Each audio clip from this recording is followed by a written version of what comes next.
Apa kabar kalian dimanapun berada? Semoga tetap sehat dan semangat tentunya. Kita jumpa lagi bersama saya Putri Utami di sini. Dimana lagi kalau bukan di Rapot Radio on Podcast. Edisi Kamis 27 Maret 2025 Tribuners, seperti biasa kurang lebih selama 30 menit ke depan Putri akan menemani kalian dengan sejumlah informasi, mulai dari informasi cuaca, info gelombang, info gempa, kemudian juga ada jadwal kapal serta beberapa berita yang nanti akan dibacakan. Nah, untuk kalian Tribuners yang mau request dibacain berita apa ataupun juga mau kirim-kirim salam, boleh aja silakan di komen di kolom komentar.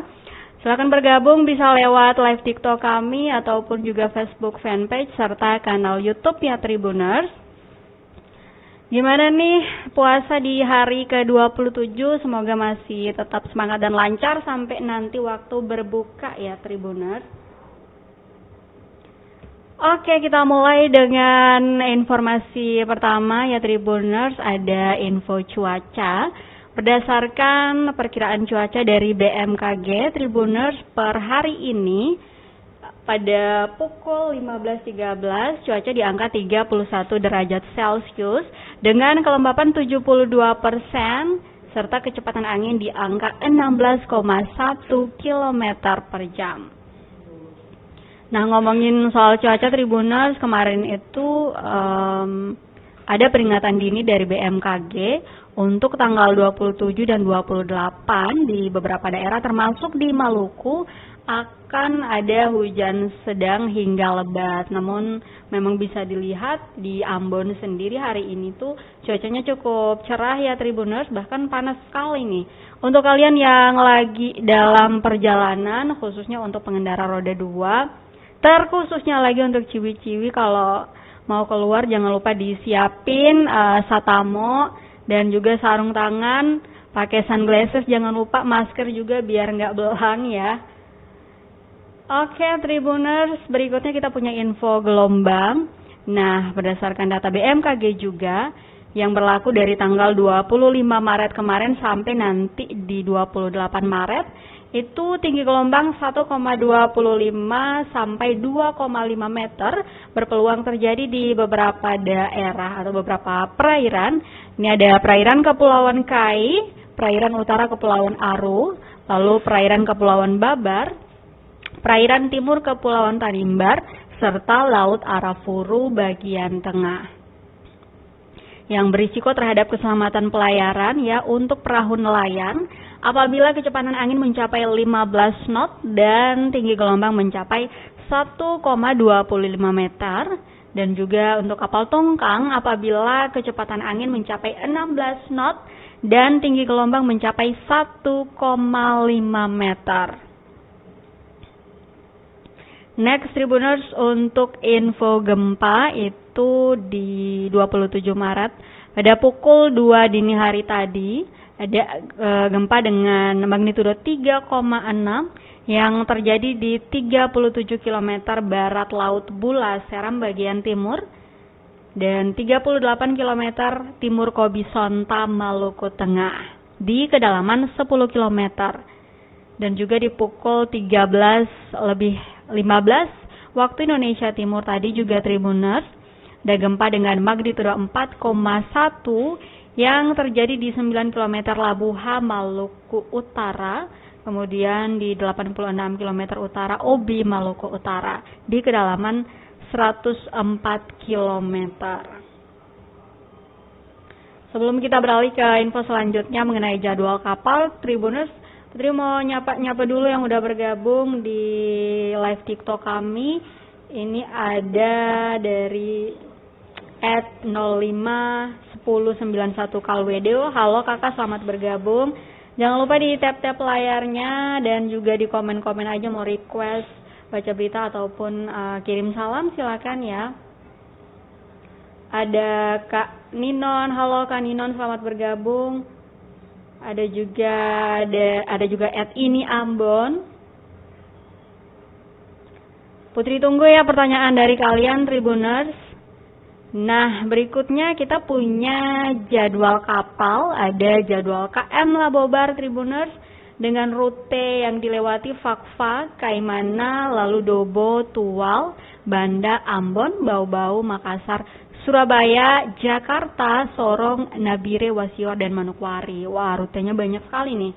Nah, untuk KM Labobar ini, Tribuners, itu kemarin berangkat dari Makassar ya 26 Maret di pukul 8 malam dan nanti akan tiba di Surabaya pada besok hari di 28 Maret di pukul 00.01. Lalu nanti dari Surabaya akan berangkat 28 Maret di pukul 3 pagi dan tiba di Jakarta 29 Maret di pukul 4 pagi. Nanti dari Jakarta berangkatnya besokannya di 30 Maret di pukul 4 pagi, lalu tiba di Surabaya pada 31 Maret di pukul 6 pagi. Next, Tribuners, kita punya info soal KM Pangrango. Itu berangkat dari Banda hari ini 27 Maret di pukul 10 malam. Dan akan tiba di Ambon besok 28 Maret di jam 12 siang. Dan nanti berangkat dari Ambon jam 4 sore. Lalu tiba di Banda keesokan harinya di tanggal 29 Maret di pukul 6 pagi. Nah, nanti dari Banda akan berangkat tanggal 30 Maret jam 4 sore. Lalu tiba di Ambon kembali pada tanggal 31 Maret di pukul 6 pagi. Berikutnya ada jadwal KM Dorolonda Tribuners yang tiba di Surabaya hari ini 27 Maret di pukul 6 sore nanti. Lalu berangkat dari Surabaya di jam 10 malam dan akan tiba di Balikpapan pada 29 Maret di jam 4 pagi. Nanti dari Balikpapan berangkatnya jam 7 pagi masih di 29 Maret. Lalu akan tiba di Surabaya pada besokannya 30 Maret di jam 2 siang. Dan nanti dari Surabaya berangkatnya jam 6 sore tanggal 30. Lalu tiba di Balikpapan 1 April di pukul 00.01. Next ada jadwal KM Ciremai Tribuners yang hari ini ya berangkat dari Ambon. Udah berangkat dong, berarti tadi jam 3 pagi. Lalu tiba di Sorong pada 28 Maret besok di pukul 1 dini hari. Lalu berangkat dari Sorong itu jam 4 pagi akan tiba di Manokwari pada 28 Maret di pukul 7 malam. Nah, nanti dari Manokwari Tribuners berangkat jam 9 malam. Lalu tiba di Biak pada besokannya di 29 Maret di pukul 6 pagi. Dari Biaknya itu berangkatnya jam 8, lalu akan tiba di Serui pada tanggal 29 Maret di pukul 16.00 atau jam 4 sore.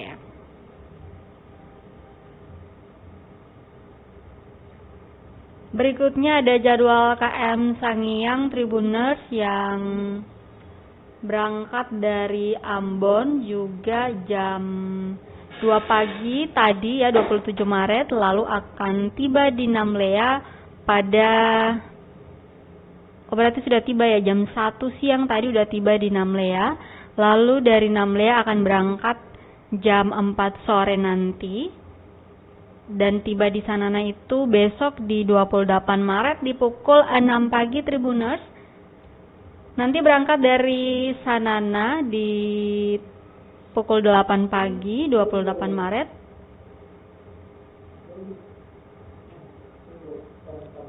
Nah, Tribuners, untuk jadwal kapal di Pelabuhan Slamet Riyadi hari ini tuh ada kapal Cantika Lestari 5E yang melayani rute Ambon, Ambalau, Namrole dan juga Leksula yang akan berangkat pada pukul 9 malam nanti Tribuners. Lalu ada kapal ke Pulau Buru juga Tribuners yang ada setiap hari berangkatnya jam 9 malam.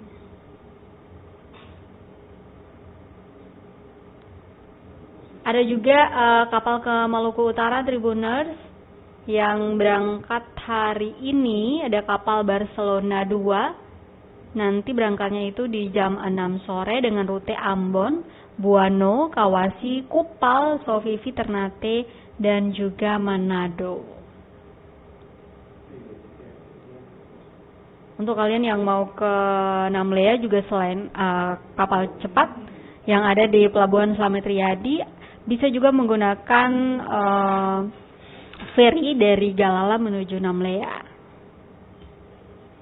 Untuk yang mau ke Maluku Tengah, bisa menggunakan kapal cepat dari Pelabuhan Tulehu menuju Amahai, lalu ada juga ferry dari Tulehu menuju Kota Masohi, atau juga kalian bisa lintas menggunakan ferry dari Liang menuju Waipirit, nanti lintasnya menggunakan mobil ke Maluku Tengah.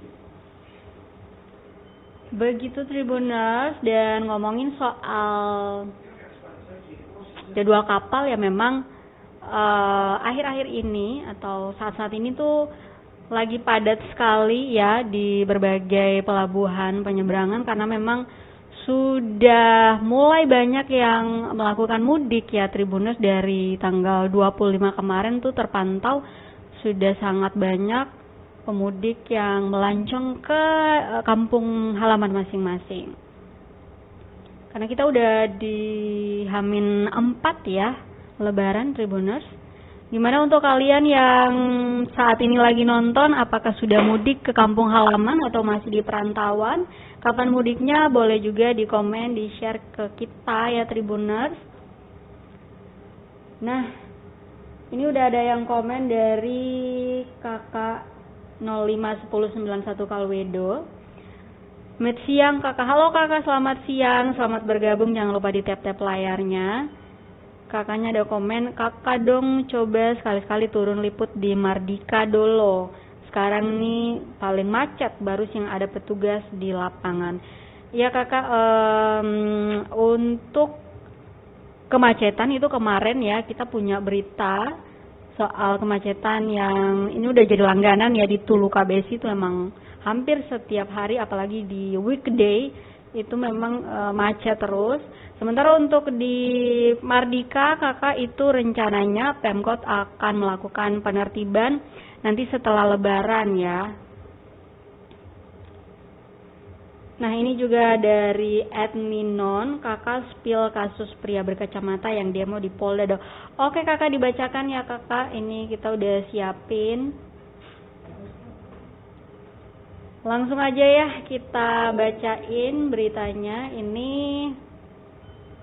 dengan judul "Digrebek Selingkuh, Brigpol Ihsan Soumena hanya dimutasi, pria ini minta dukungan netizen." Jadi si kakak ini juga mungkin kemarin menyaksikan ya live reporter kami, kakak Jenderal ya di depan Polda. Memang pria yang istrinya berselingkuh dengan Brigpol Ihsan ini kemarin melakukan demonstrasi sendirian ya. Nah jadi seorang pria berkacamata hitam bernama Rahmat Hamzah ya Tribuners itu merasa menjadi korban perselingkuhan dan ketidakadilan hukum, yang meminta dukungan netizen untuk membantunya mendapatkan keadilan. Nah permintaan ini muncul setelah oknum anggota kepolisian yang diduga berselingkuh dengan istrinya hanya mendapatkan sanksi mutasi dari sidang kode etik Polri. Kekecewaan Rahmat ini Tribuners memuncak dan ia memutuskan untuk menggelar aksi protes seorang diri di depan markas Polda Maluku pada hari Rabu kemarin. Dan dengan membawa poster bertuliskan "Korban butuh keadilan Polri, jangan tebang pilih." Dia menyuarakan ketidakpuasannya terhadap putusan sidang etik yang dianggapnya terlalu ringan. Dia mengatakan bahwa Brigpol Ihsan Soumena ini bertugas di Ditres Narkoba Polda Maluku telah menjalin hubungan terlarang dengan istrinya bernama Ara Tiara.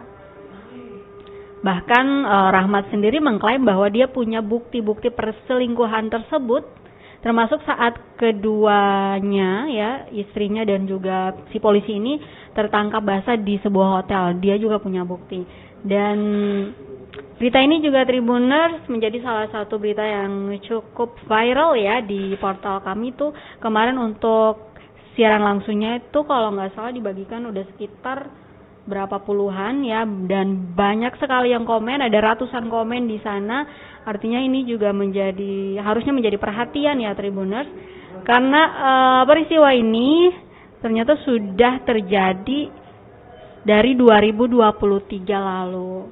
Namun Brigpol Ihsan Soemena ini hanya diberikan sanksi mutasi, dan itu menurut si pria berkacamata hitam ini itu sangat ringan untuk seseorang yang sudah berselingkuh, apalagi ini aparat kepolisian begitu, yang harusnya memberikan contoh yang baik terhadap masyarakat.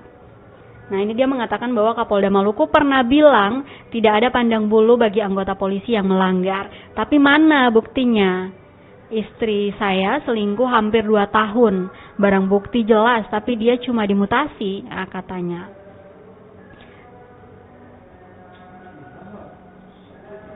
Dan si Rahmat ini Tribuners mempertanyakan mengapa Brigpol Ihsan Soemena tidak mendapatkan sanksi yang lebih berat seperti pemecatan, mengingat perbuatannya telah merusak rumah tangga orang.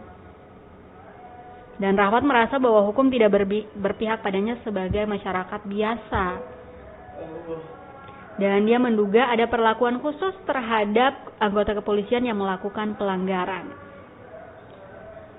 Nah, kasus ini Tribuners bermula dari laporan Rahmat ke Propam Polda Maluku pada 4 Agustus 2023 lalu.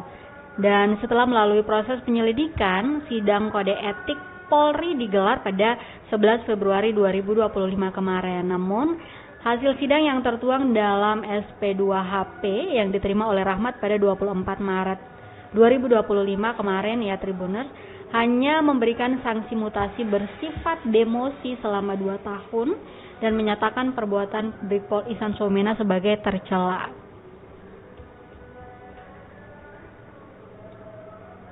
Dan putusan ini yang membuat Rahmat merasa dipermainkan dan akhirnya memutuskan untuk mencari dukungan publik. Banyak sekali yang mengucapkan rasa prihatin terhadap Rahmat di kolom komentar ya Tribuners kalau kalian lihat. Dan Rahmat berharap dengan sorotan dari masyarakat, pihak kepolisian dapat mempertimbangkan kembali kasus ini dan memberikan hukuman yang lebih setimpal kepada oknum polisi yang telah merusak kehidupannya. Ya, semoga setelah berita ini diterbitkan lalu banyak dukungan dari masyarakat, semoga Polda Maluku ya bisa lebih tegas terhadap si Brigpol Ihsan Soemena ini Tribuners, supaya juga mungkin bisa menjadi pelajaran untuk anggota polisi yang lain supaya tidak berselingkuh, utamanya dengan istri orang apalagi. Dan dari kabar yang kami dapatkan ya Tribuners, ternyata istri dari si Brigpol Ihsan Soemena ini juga merupakan seorang polwan yang pada saat itu istrinya sendiri yang bahkan menggerebek suaminya tersebut, Brigpol Ihsan. Aduh, bisa membayangkan betapa sakit hatinya istrinya ya Tribuners. Oke, next Tribuners, kita punya informasi soal meramaikan malam 27 Ramadan, ratusan warga Hitu pawai obor. Nah, dalam meramaikan malam 27 Ramadan Tribuners, warga negeri Hitu, Kecamatan Laihitu, Kabupaten Maluku Tengah melakukan pawai obor keliling kampung pada Kamis 27 Maret 2025 ya, Kamis dini hari tadi Tribuners di pukul 00.00 waktu Indonesia Timur.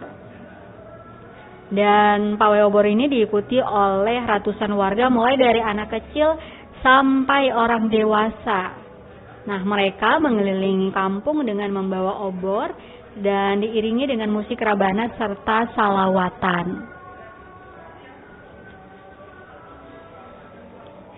Nah, salah satu warga di sana Tribuners bernama Rusli Tamuji ini mengatakan bahwa pawai obor ini adalah tradisi tahunan yang sudah berlangsung lama di negeri Hitu. Menurutnya, acara ini dapat menjadi salah satu cara untuk mempererat silaturahmi dan menambah semangat dalam melakukan peribadatan di akhir bulan suci Ramadan hingga menuju perayaan Hari Raya Idul Fitri 1446 Hijriah nanti.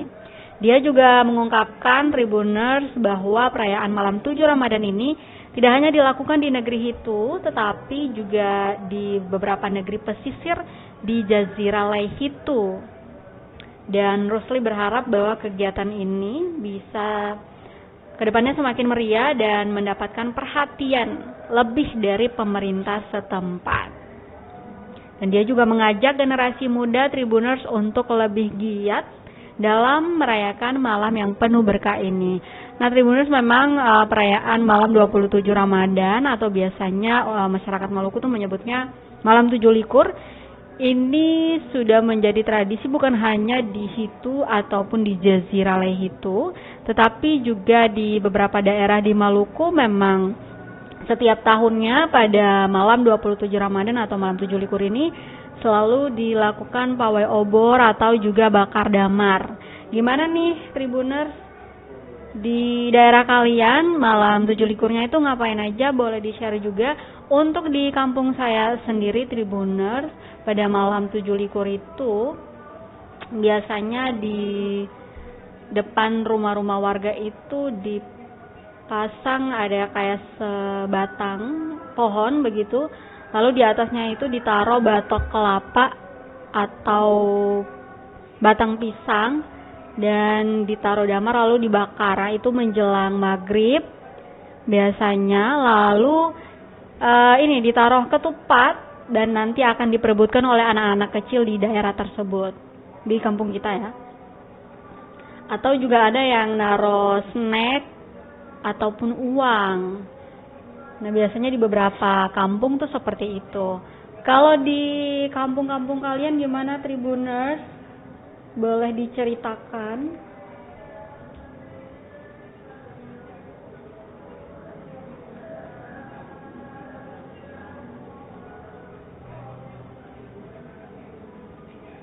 Next Tribuners, kita punya informasi lagi. Ini soal Pemkot Ambon yang meminta maaf ke tenaga kontrak karena tidak dapat THR.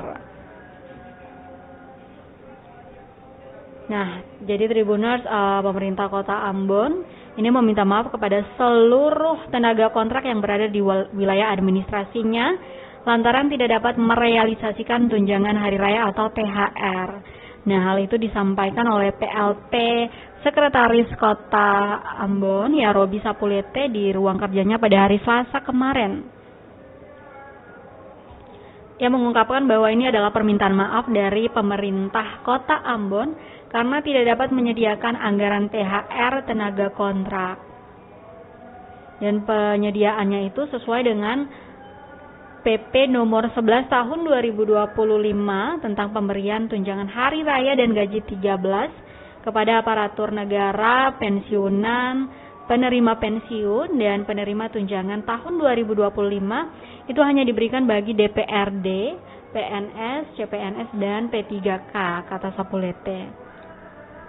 Dan menurutnya permintaan maaf ini penting untuk disampaikan atas dasar pertimbangan kondisi keuangan daerah Kota Ambon dan prioritas saat ini yang menjadi fokus dari Pemkot.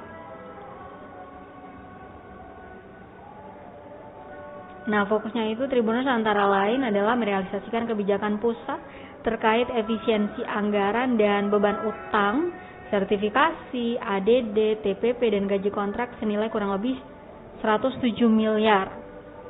Dia juga mengatakan bahwa untuk menjawab kebutuhan tersebut, Pemkot Ambon telah melakukan efisiensi terhadap belanja perjalanan dinas sebesar 50%, serta melakukan atau menginstruksikan organisasi perangkat daerah atau OPD untuk membatasi serta melakukan efisiensi terhadap program atau kegiatan dan belanja tahun 2025 yang bersifat seremonial, kemudian kajian, lalu studi banding, pencetakan, dan juga publikasi.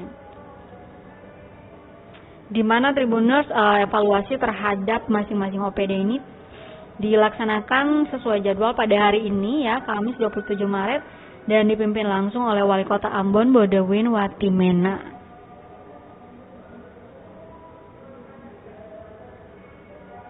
Dan menurut Robi Sapulete ini Tribuners, beban anggaran belanja Pemkot semakin besar juga sangat dipengaruhi oleh kebijakan pemerintah pusat mengenai efisiensi anggaran dan juga penundaan waktu penerbitan SKP 3K secara nasional yang mengakibatkan daerah kembali wajib menganggarkan item belanja rutin terhadap gaji pegawai kontrak untuk 10 bulan ke depan. Dan hal ini juga mempengaruhi kebijakan Pemkot terkait THR tenaga kontrak termasuk gaji 13. Wah, memang ya efisiensi anggaran ini sangat berdampak sekali. Gimana nih kalian yang mungkin menjadi pegawai kontrak di Pemkot Ambon? Boleh curhat juga, silakan kalau mau curhat. Nah, ini juga pernyataan dari Sekot ya, bahwa kita doakan ke depan upaya dan didukung oleh masyarakat akan memberikan dampak besar bagi PAD Kota Ambon supaya memudahkan pemerintah dalam kebijakan pembangunan dan pelayanan publik di kota ini. Pasti sedih ya Tribuners jadi pegawai kontrak yang mereka juga pasti kecewa tidak mendapat THR. Tapi ini menjadi kebijakan yang memang harus dilakukan akibat dari efisiensi anggaran tersebut.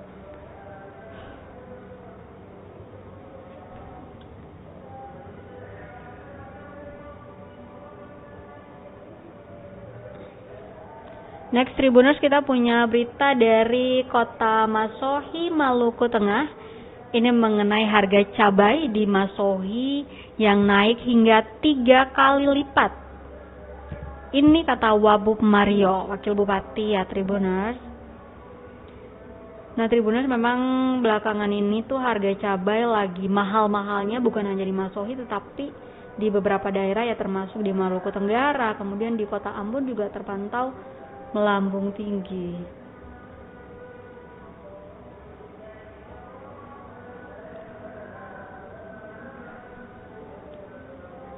Nah, sebelum bulan suci Ramadan, Tribuners, cabai rawit di Masohi masih berada di angka 35.000 per kilonya. Lalu memasuki awal Ramadan itu merangkak menjadi 40.000. Dan saat ini jelang Hari Raya Idul Fitri, komoditas bumbu dapur tersebut mengalami kenaikan hingga 3 kali lipat, yakni di angka 90.000 per kilo. Bahkan ada juga yang menjual dengan harga 100.000. Di Kota Ambon juga sama ya Tribuners, kisarannya sekitar 90 ribuan sampai 100.000. Dan menanggapi hal itu, Wakil Bupati Maluku Tengah Mario Lawalata mengatakan bahwa pemerintah melalui dinas terkait telah melakukan kegiatan subsidi pasar. Dia juga mengakui bahwa harga komoditas pasar cenderung naik di semua wilayah saat bulan suci. Dan katanya dirinya bersama Bupati sudah menyiapkan solusi jangka panjang. Solusi apa tuh? Kita tunggu ya Tribuners. Karena diakui bahwa kalau sistemnya hanya subsidi, itu katanya istilahnya seperti kebakaran lalu disiram dengan air. Bahwa itu hanya solusi sesaat katanya. Tetapi untuk tahun-tahun ke depan, Mario mengatakan bahwa pihaknya sudah mempersiapkan solusi jangka panjang. Lalu ia juga mengatakan bahwa komunitas bumbu dapur seperti cabai di Maluku Tengah itu punya petani yang cukup untuk memasok. Jadi dia mengatakan bahwa masyarakat Maluku Tengah diharapkan untuk memberi waktu bagi dia dan juga Bupati untuk mempersiapkan solusi dan bekerja untuk jangka panjang. Dan katanya juga mudah-mudahan di Lebaran tahun depan tidak ada yang seperti ini. Ya kita doakan saja ya, semoga Maluku Tengah di pemerintahan yang baru ini bisa lebih baik dari Maluku Tengah di tahun-tahun sebelumnya ya Tribuners. Halo Ed Cina, selamat bergabung ya.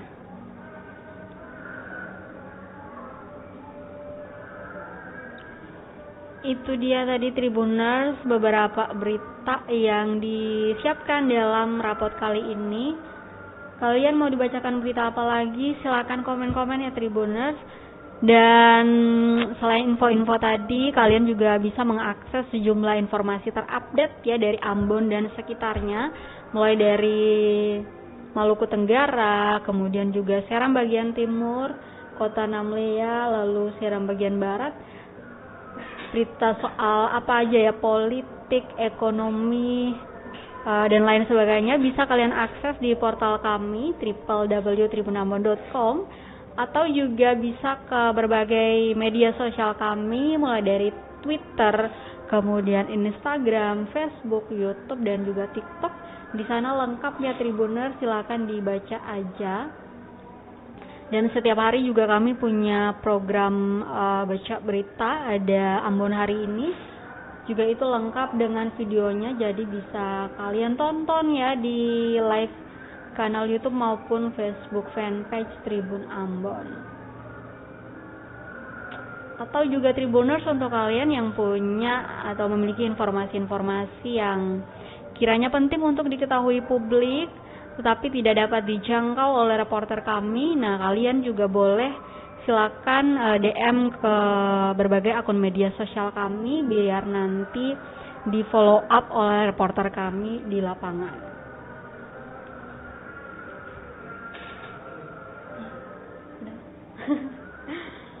Oke Tribuners, karena kita udah 30 menitan lebih, saatnya Putri pamit. Mau ngucapin terima kasih banyak untuk kalian yang sudah bergabung ya dari tadi, utamanya yang udah komen-komen, terima kasih banyak. Kita ketemu lagi nanti di rapot hari Sabtu ya Tribuners, jangan bosan-bosan. Sekali lagi ya terima kasih banyak untuk kalian yang menjalankan ibadah puasa. Selamat menjalankan ibadah puasa, semangat puasanya sampai nanti di waktu berbuka. Akhirnya saya Putri Utami pamit, selamat sore, sampai jumpa dan amato. Download Tribun X sekarang, menghadirkan lokal menjadi Indonesia.